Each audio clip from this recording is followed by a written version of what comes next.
Nous allons travailler sur la réalisation d'un croquis dont le sujet est Lille, une métropole européenne.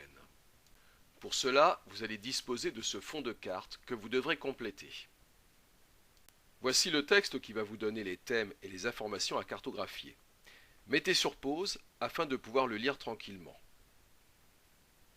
Surtout, n'hésitez jamais à revenir en arrière afin de ne rien négliger.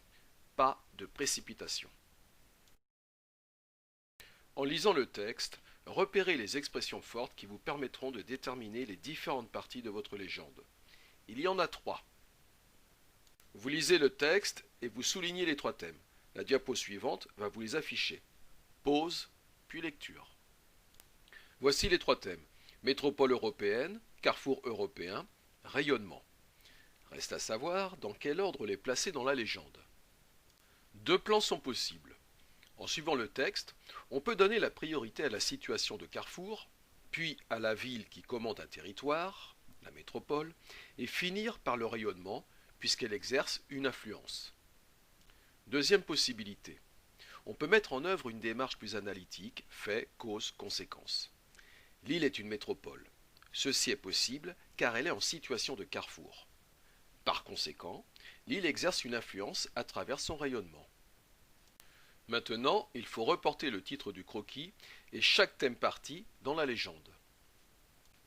Nous revenons au texte que vous devez mettre sur pause afin d'avoir le temps de surligner en jaune les éléments qui se rapportent à la partie carrefour.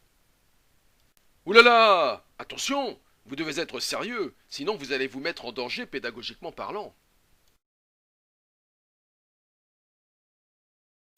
Voici les éléments qui étaient à surligner. Maintenant, vous allez pouvoir les transférer dans la légende du croquis.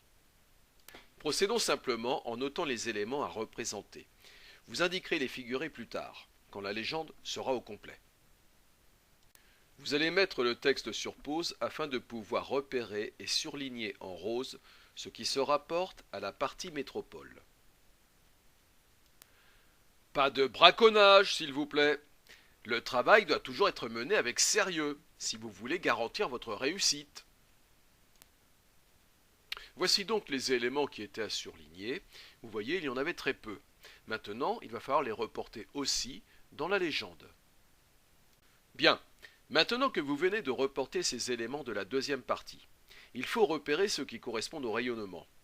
Vous allez les surligner en vert à partir de la diapo suivante que vous allez mettre sur pause. Relisez tranquillement le texte et surlignez en vert ce qui correspond donc à la troisième partie, le rayonnement. Pause. Nous y sommes. Le travail de repérage est achevé.